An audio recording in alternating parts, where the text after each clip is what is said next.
Assalamualaikum warahmatullahi wabarakatuh dan salam sejahtera untuk Anda yang beragama lain. Halo semuanya, apa kabar? Ketemu lagi dengan saya Dia Dwi Andari di channel Miracle Kailin. Baik, kali ini kita akan membahas mata pelajaran otomatisasi tata kelola sarana dan prasarana dalam materi menerapkan penataan interior kantor atau office arrangement. Baik, penataan interior kantor itu sendiri biasanya disebut dengan desain interior kantor.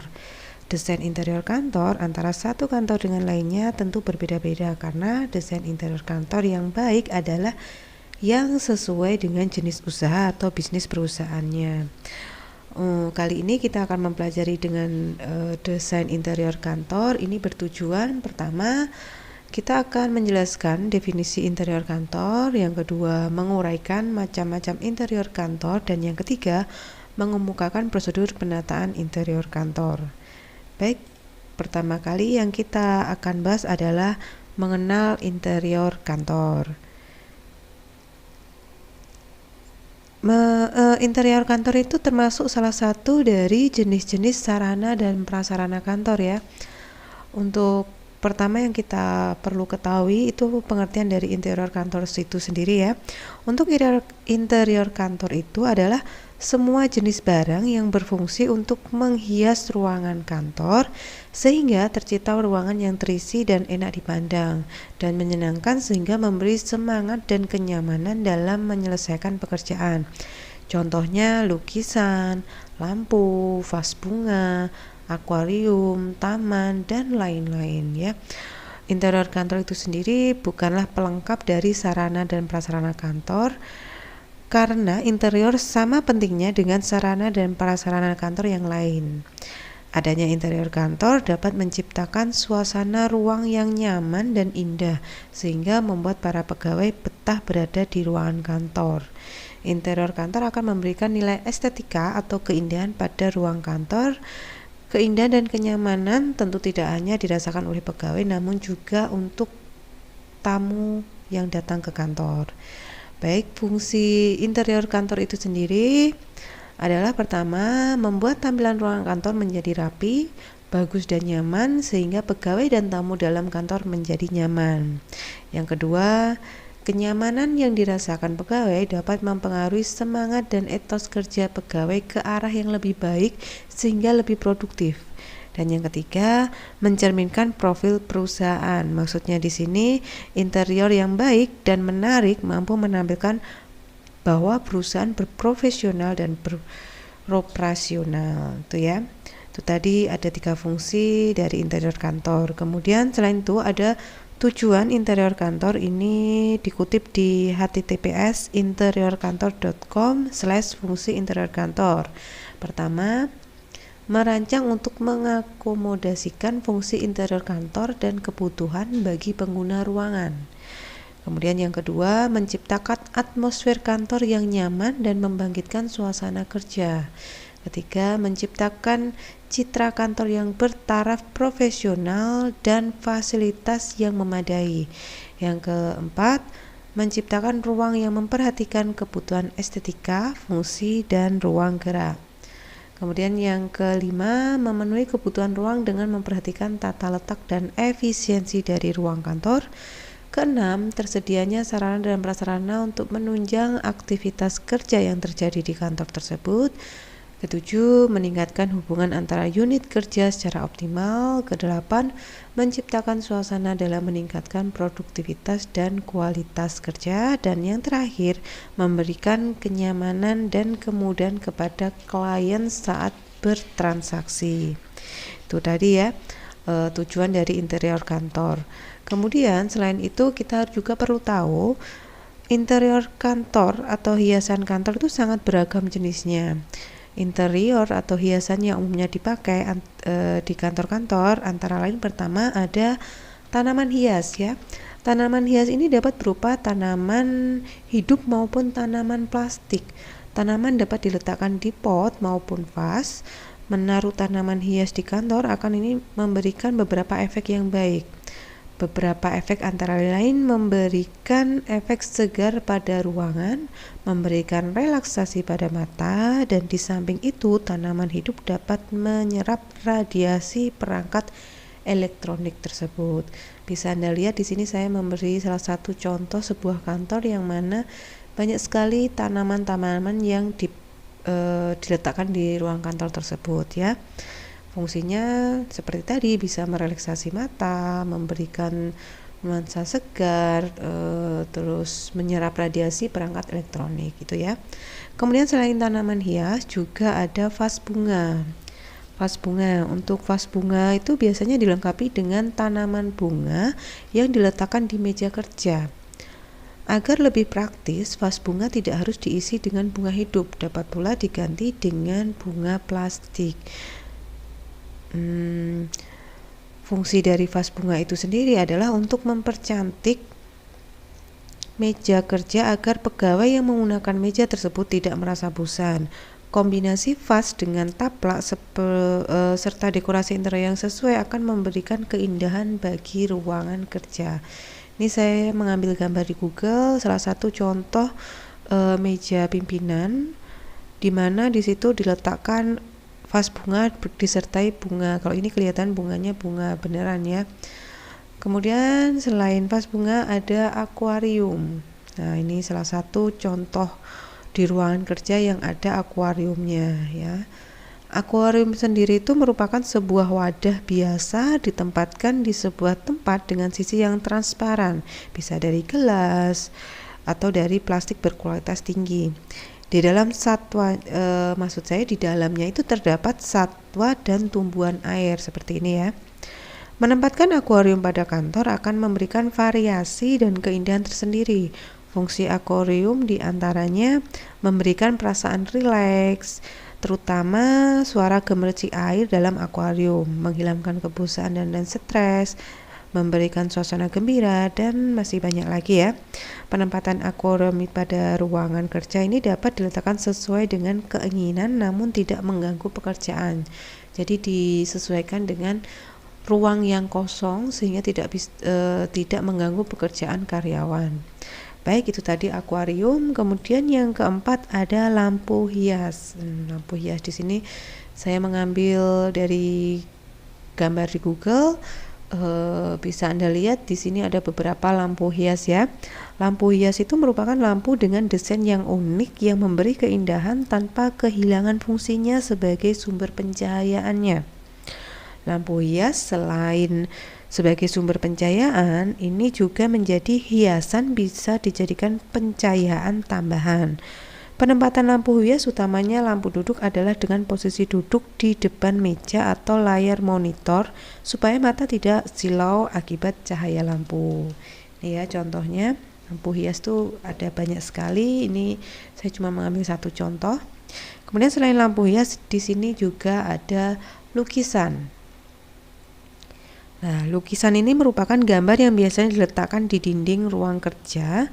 Terdapat berbagai macam corak lukisan yang dapat dipilih seperti lukisan abstrak, realis, dan masih banyak lagi. Fungsi lukisan itu sendiri sebagai hiasan diantaranya membuat dinding terlihat lebih bervariasi, strategi ruang terlihat luas, membuat pandangan lebih fokus, serta memberi kesan ruang lebih modern. Nah, untuk memilih lukisan yang dipajang di dinding, ini harus disesuaikan dengan dekorasi serta harus dapat membuat pikiran karyawannya itu lebih nyaman dan semangat. Ini salah satu kantor Gojek ya. Di sini ada lukisan. Nanti akan membuat karyawan lebih semangat ya. Kemudian selain lukisan ada kalender meja seperti gambar ini ya. Ada kalender mejanya. Kalender meja ini dapat difungsikan sebagai ornamen tambahan pada meja kerja. Selain berfungsi sebagai kalender, sebagaimana umumnya, penempatan kalender meja yang baik dapat memberikan keindahan tersendiri pada meja kerja karyawan, tuh ya. Jadi selain sebagai kalender juga sebagai pengindah meja di kerjaan ya, di kantor. Baik, kemudian ada hiasan lainnya. Hiasan lainnya ini yang dapat ditempatkan pada ruang kerja seperti guci, gerabah, jam dinding, porselin, dan masih banyak lagi.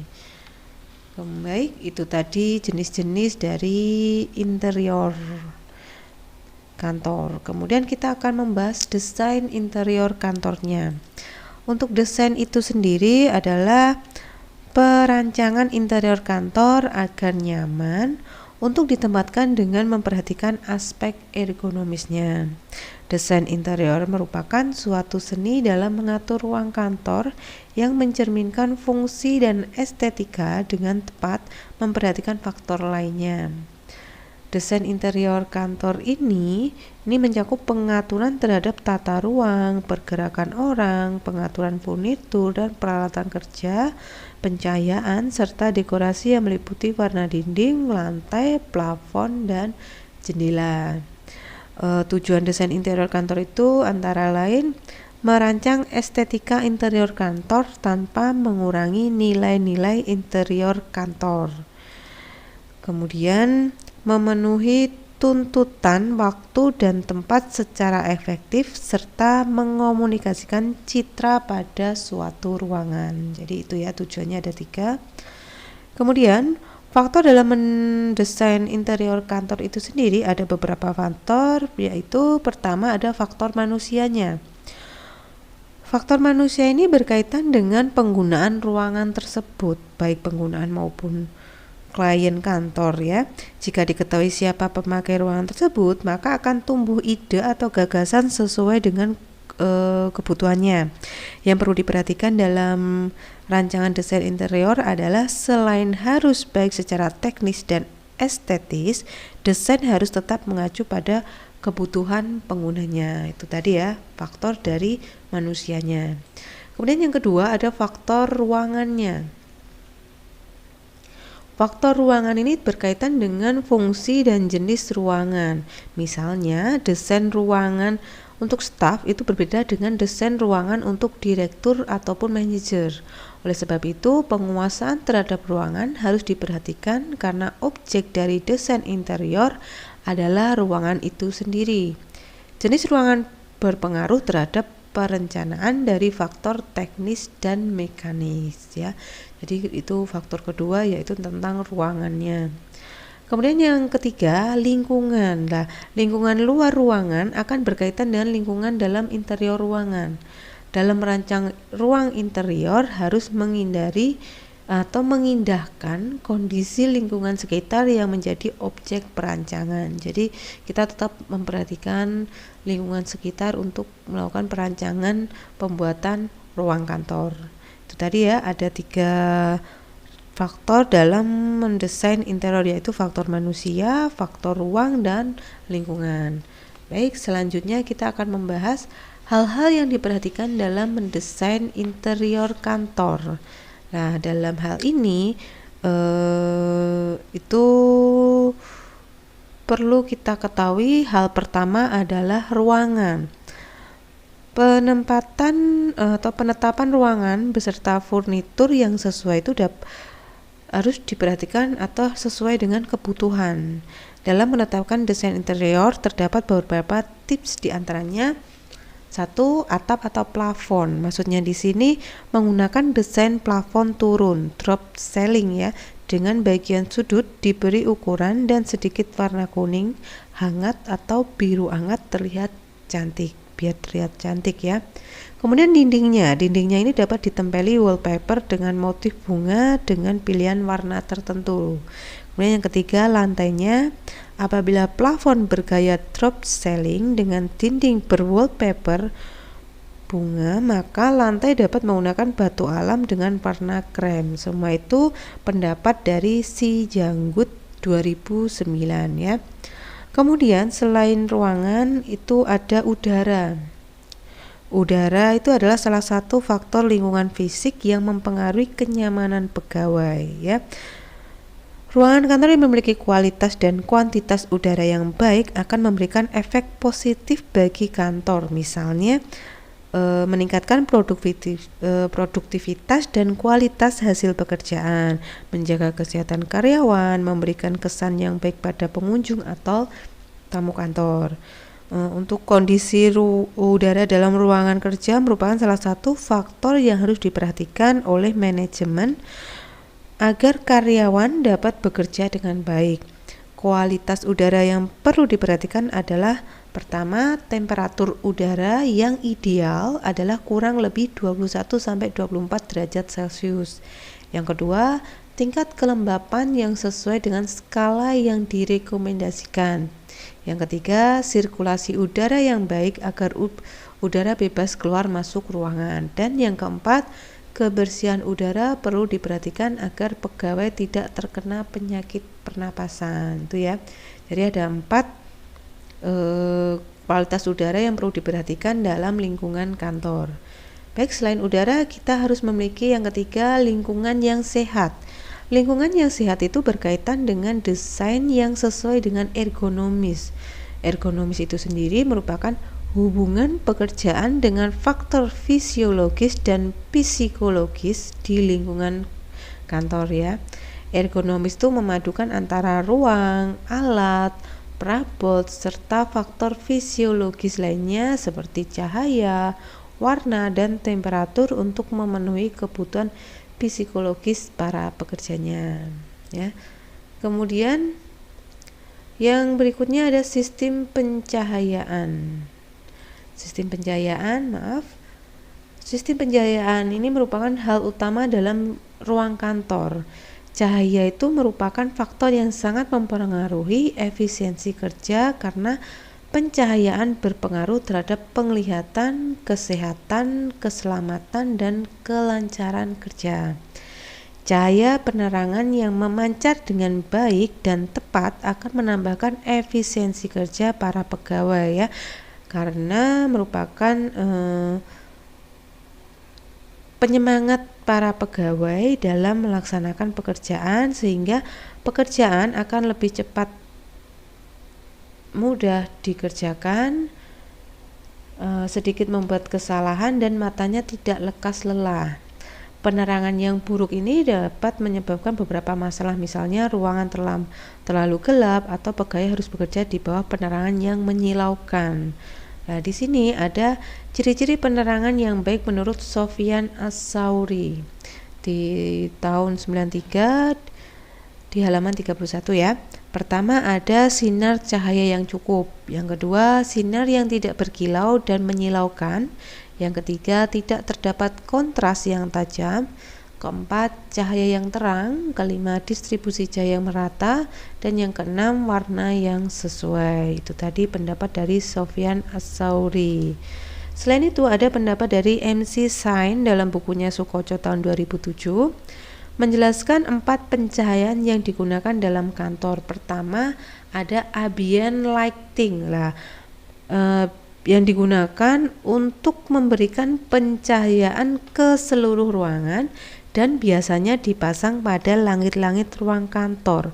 Biasanya lampu jenis ini merupakan satu-satunya yang ada di ruang kantor. Jadi untuk ambient lighting ini adalah pencahayaan di seluruh ruangan. Kemudian yang kedua ada text lighting. Ini digunakan untuk menerangi area kerja seorang pegawai. Ini misalnya meja kerja saja ya. Meskipun menawarkan lebih banyak kontrol bagi pegawai, namun jenis cahaya ini jarang digunakan pada kantor-kantor di Indonesia karena alasan kepraktisan.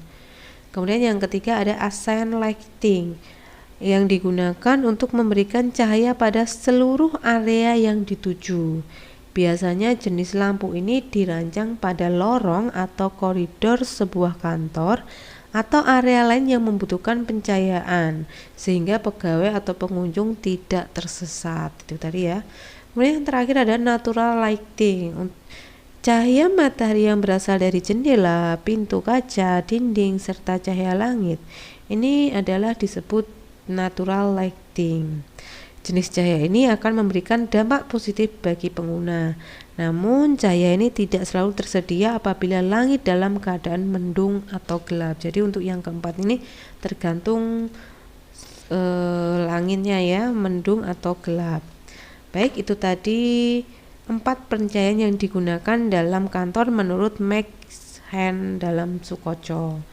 Berikutnya kita akan membahas dalam buku Manajemen Administrasi Perkantoran Modern menurut Sukoco tahun 2007, dijelaskan bahwa sistem penjayaan yang dapat diusahakan dalam kantor pertama ada direct lighting. Ini cahaya yang memancar langsung dari sumbernya ke area kerja dengan persentase 90-100%. Itu adalah direct lighting. Kemudian yang kedua ada semi direct lighting. Ini dengan penjayaan 60-90%. Cahaya diarahkan langsung dan sisanya diarahkan ke langit-langit kemudian dipantulkan ke bawah. Baik, kemudian yang ketiga ada indirect lighting.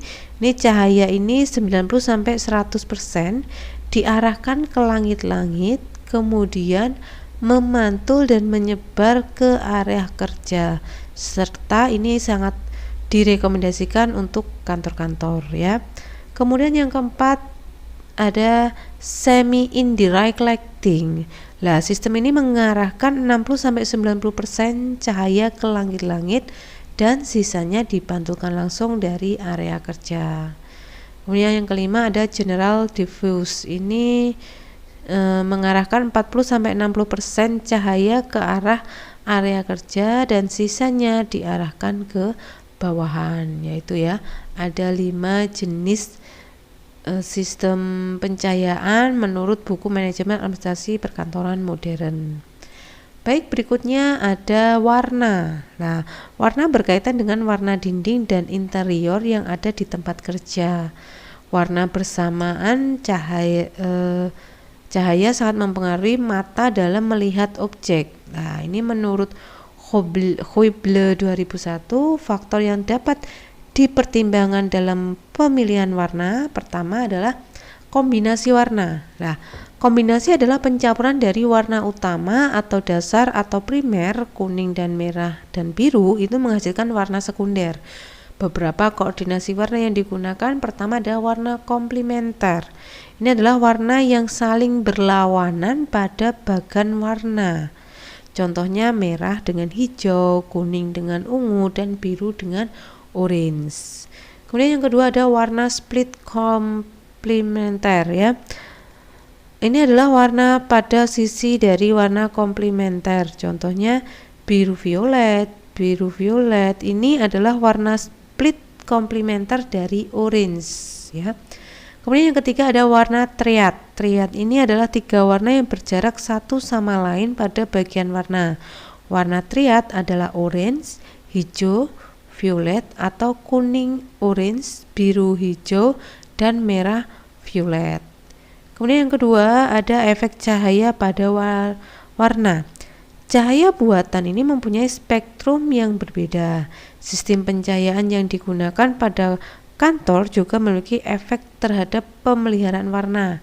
Sumber cahaya hanya akan meningkatkan warna yang sesuai dengan spektrum, maka pemilihan warna lampu pada pencahayaan akan menentukan jenis warna yang cocok pada ruang kantor, itu ya. Kemudian yang ketiga ada pantulan warna.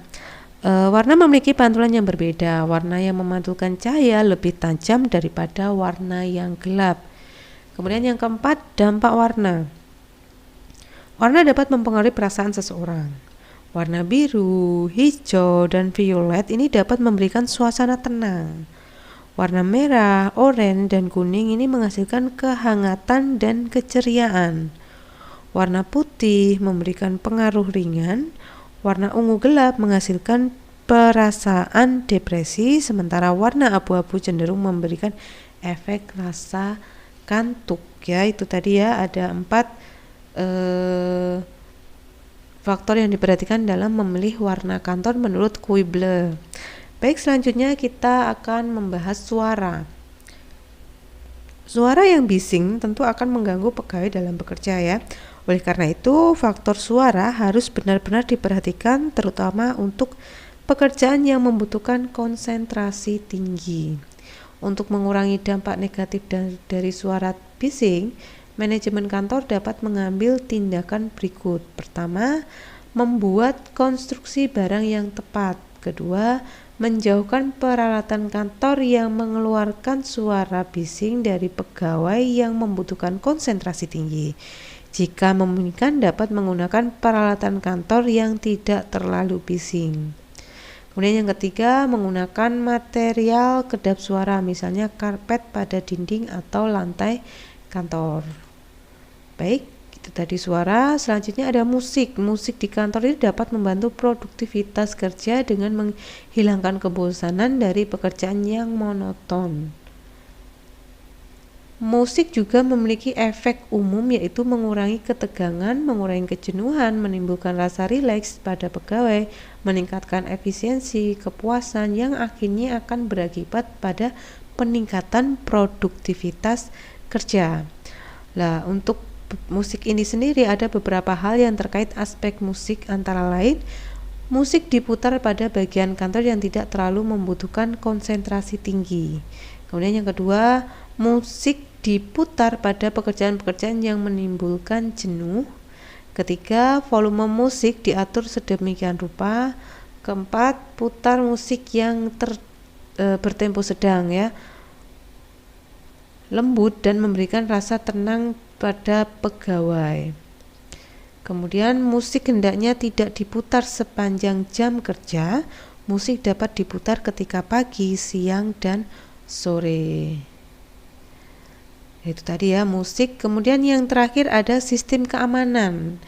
Meskipun desain interior ini tidak dapat menjamin keamanan kantor secara penuh, namun paling tidak desain dapat meminimalisirkan bahaya keamanan yang mengancam, misalnya untuk mengurangi ancaman kebakaran, maka dapat menempatkan alat pemadam kebakaran pada tempat-tempat yang strategis. Itu tadi ya hal-hal yang diperhatikan dalam mendesain interior kantor. Kemudian kita akan membahas jenis-jenis desain interior kantor.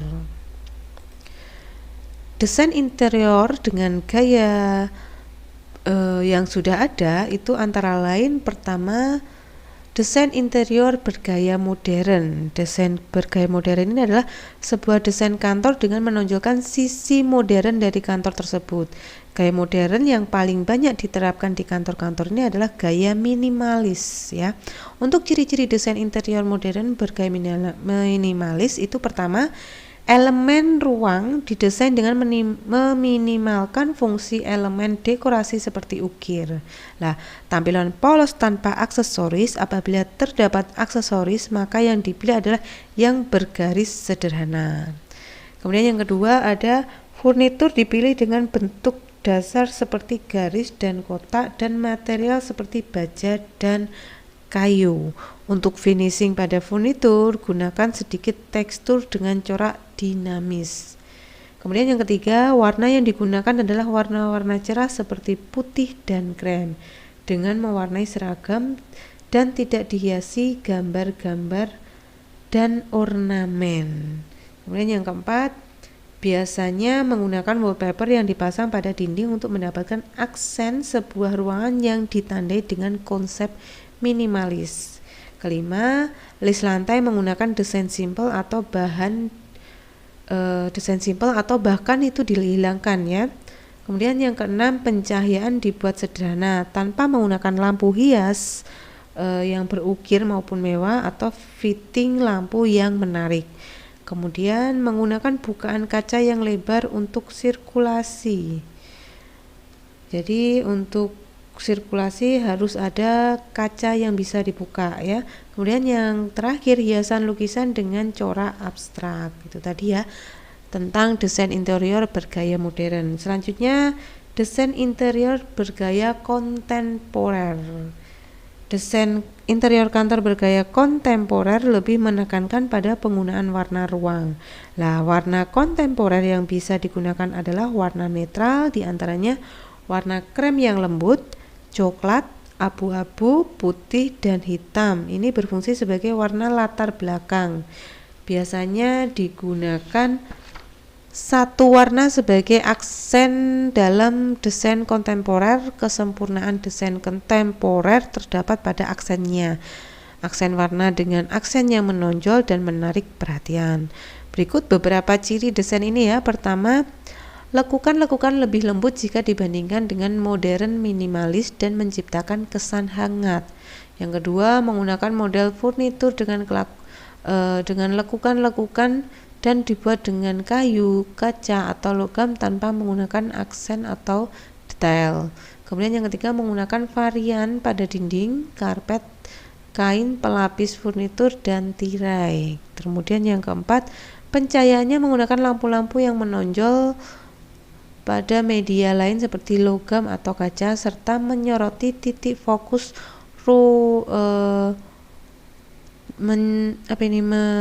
menyoroti titik fokus dan penarikan perhatian di tempat focal point ya. Itu tadi ya, ada ciri-ciri khusus di desain kontemporer. Baik, berikutnya ada desain interior bergaya klasik ya. Desain interior bergaya klasik itu menampilkan unsur klasik atau tempo dulu pada kantor. Ciri khas desain ini adalah menampilkan kantor dengan kokoh, indah, elegan, dan terkesan mewah. Yang menjadi unsur penting dalam desain gaya klasik itu adalah pemilihan warna. Lah, beberapa warna yang dapat dipilih antara lain, pertama, warna putih. Warna putih klasik yang sangat bagus untuk menonjolkan kesan gaya kolonial, Tudor, dan Victory.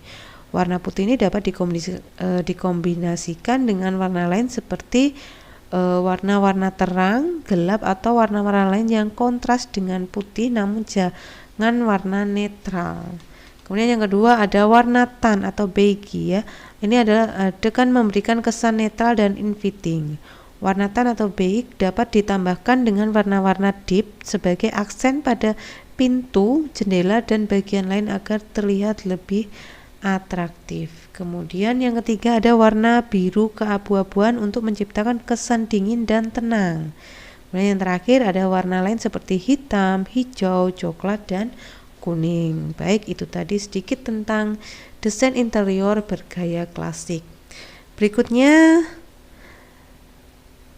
masih di desain interior bergaya klasik ini. Selain warna, beberapa ciri yang ada di desain ini adalah satu, furnitur terbuat dari kayu solid yang menunjukkan kesan kokoh dan tahan lama. Yang kedua, warna-warna menonjolkan warna alam. Ketiga, menggunakan hiasan bertema klasik. Keempat, lantai menggunakan marmer, batu alam, dan kayu dengan pola geometris. Kemudian dinding menggunakan wallpaper berwarna coklat dan atau keemasan ya.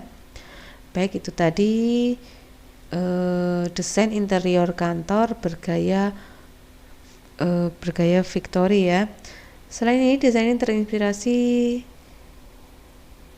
dari masa-masa revolusi industri di Eropa ya. Kemudian aspek yang ditonjolkan pada desain ini seperti pencahayaan yang menggunakan lampu dinding, penggunaan warna dinding cenderung gelap, ketiga menggunakan permadani yang dipadu dengan lantai parket, dan yang terakhir menggunakan tirai dan wallpaper. Baik, itu tadi desain interior bergaya Victory. Kemudian yang terakhir ada desain interior bergaya retro. Desain yang gaya retro ini mengadopsi desain-desain bangunan pada tahun 60 sampai 70-an. Badan gaya retro tahun 1960-an identik dengan warna-warna atraktif dan unsur metalik, sedangkan gaya retro 1970 itu lebih menggunakan warna-warna terang, cerah, dan dinamis, menggambarkan gaya hidup yang menyenangkan dan penuh dengan gairah. Kemudian di sini ada ciri khas dari gaya retro, itu pertama, warna menggunakan warna yang shocking. Yang kedua, wallpaper dengan motif berani. Ketiga, aksesoris ditempatkan di tempat yang nyaman. Keempat, pencahayaan menggunakan lampu dengan gaya vintage untuk kesan dramatis. Baik, itu tadi beberapa penjelasan yang bisa saya sampaikan tentang desain interior kantor. Ada salah kata, saya mohon maaf. Semoga apa yang saya sampaikan ini bermanfaat. Wassalamualaikum warahmatullahi wabarakatuh. Terima kasih.